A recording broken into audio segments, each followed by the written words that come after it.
Happy Friday. Welcome to this week's Rent Free, where I talk with someone who inspires me about, quote, an idea, something from their past that is living rent free in their head and continuing to influence how they think about things. And today I am joined by my good friend Almero, we've had so much fun together over the last couple of years. It's been a real joy to have you in my life, Almero. And looking forward to hanging out with you soon. Hopefully September, I'll be coming your way. Good But you have a choice. quote. You have a quote that has been really inspirational for you. So what is that quote and why does it matter so much to you? There's a bit of a very short backstory to it, and then I'll share the quote and just say why. But a few years ago, I was transitioning from full-time in clinical work to more system support work, innovation work, and was really interested because I had recently become more exposed to human-centered design. And so I attended a day event at the Hasso-Plattner D School, which is one of the design thinking schools here in Cape Town. And you know how when you're at a conference or things like that, you have like a mainstream and then you might have some plenaries and then it comes together. So unfortunately, if you're in the mainstream and there's a talk you want to avoid, you can't avoid it. And so there was this one on design and thinking and Ubuntu, or Ubuntu in design. So for those of you that don't know what Ubuntu is an African philosophy about how the way that we relate to each other defines our existence. So it's I am, and therefore you are, and you are, and therefore I am. So it moves beyond just, relationships or interconnectedness, but it defines our very existence as a relational entity. And people get it wrong all the time. And the number of Ubuntu talks where I've heard lip service paid, by Ubuntu into something is so much that I tend to kind of avoid it.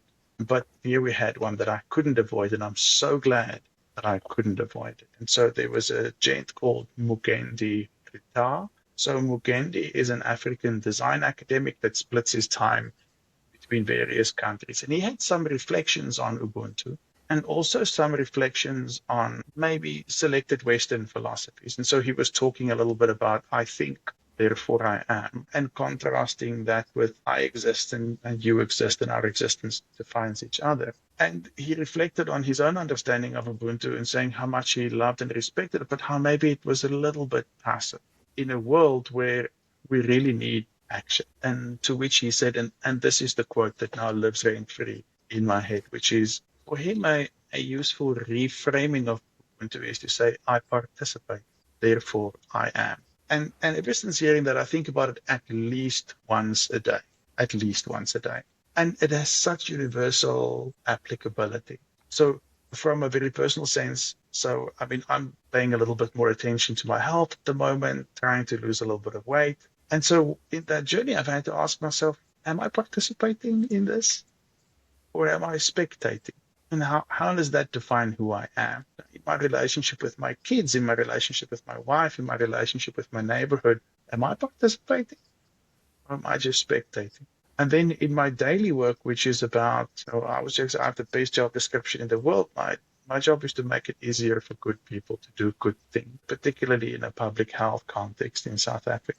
And so there I've had to ask myself, am I participating or am I spectating or abandoning or critiquing I think so for me, Mugendi's idea of I participate, therefore I am, has been a deeply meaningful reflection on how I exist in the world and how I contribute to how my story is written, and hopefully in a good way to how some of the stories around me are written as well. I love that quote. It's a beautiful quote, and it reminds me, many years ago, I did a big, huge study on community in Canada. Basically, I spent 2 years interviewing people. I interviewed, I think, 2,500 people across Canada. Wow. And of all of them, the one that stood out was this guy who I went to school with, who was an exchange student from Africa, and we went to school together at University of Guelph. And I asked him about that, and he's like, community. Oh yeah, that's what happens when you show up.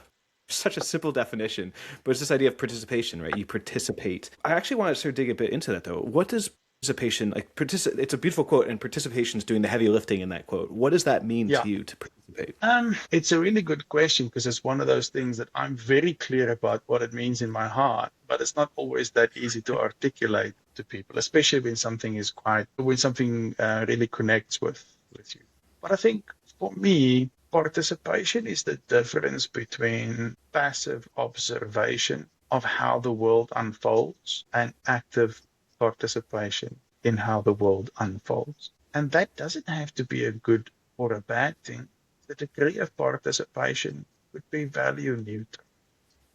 And I have agency in that, don't I? And so for me, there might be things that don't really matter to me.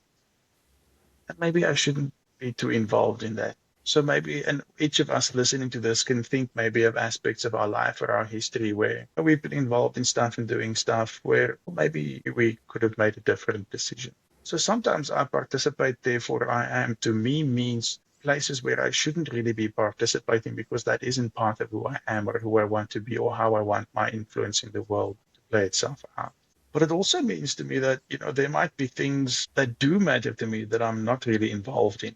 I'm thinking about it, talking about it, being stressed about it, being cynical about it, complaining about it, any of these about it. So maybe in my previous role as a full-time service clinician, I would be complaining about the fact that the managers don't get it, the systems just don't get it, no one just wants to do anything about it. So there I wasn't participating in that in any sort of constructive way. But in my current role, I'm giving it a good go to say, well, really, I have three choices. I had three choices, didn't I? Like I could just stay like that, or I could leave, or well, maybe I could participate. Maybe there's a way for me to be more actively involved in the machinery of our organization that helps or does not help operational staff and therefore patients and communities. And so I think that's what participation means for me. It means that on the one hand, who we are should guide what we decide to participate in and not, but also the things that we participate in will shape who we become. And so I think that there is some room for being intentional and careful and bold and joyful about what we do and do not participate. When I don't participate, I effectively don't exist. Interesting. Well, I think the thing for me that really jumps out about the quote is this idea of agency. I think many of us feel like we don't have a lot of agency in our life. And I think this quote reminds us that, like, no, you do have agency. You control yourself, and what you do with yourself in the spaces you are is the choices that you make. And obviously there are caveats to that in terms Yeah. of, there are limits to how much agency we have, and different people have more agency than others. But nonetheless, having this agency focused or agency forward sort of mentality, I think a lot of the agents, sometimes we take our own agency away from us.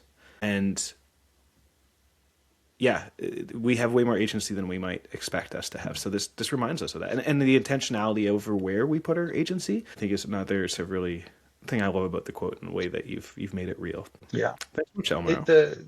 Just a very quick reflection on that agency thing. I remember a few years back, I was really interested in performance psychology as a tool for doctors working in emergency centers because I wasn't really finding useful things in health literature. It just wasn't transferable context there. And so I ended up spending time with special forces soldiers and the industrial psychologists that manage their performance under pressure, and also with professional sports psychologists. And I learned about attribution. And attribution is about how do we connect outcomes to our inputs. I trained really hard and we won. I deserved it. That's positive attribution. But I was sick on the day, and so despite the best of my preparation, I just didn't win. That's fair attribution. Key thing here is it's not about positive thinking. It's not about magical thinking. It's about truthful, real attribution. And so for me, I mentioned that in context of participation. I've certainly participated in things where there was a significant degree of self-deception in how I thought that I was making a difference here or could make a difference here. Where when there were some more truthful attributions and stuff going on, then I realized, no, this is something else that's driving my behavior here. But I've also been involved in places where I was checked out because I'll never be able to do anything about this, or this problem is too big for me, or this is someone else's problem. And then when I was able to reflect on attribution, I was able to adjust my participation in those things. And by adjusting that, I could adjust who I was because my participation was more in line the kind of story that I'd like to write. How would you explain this quote and its importance to your kids? They're very different ages, 13 and 7. And it's something that we have spoken about.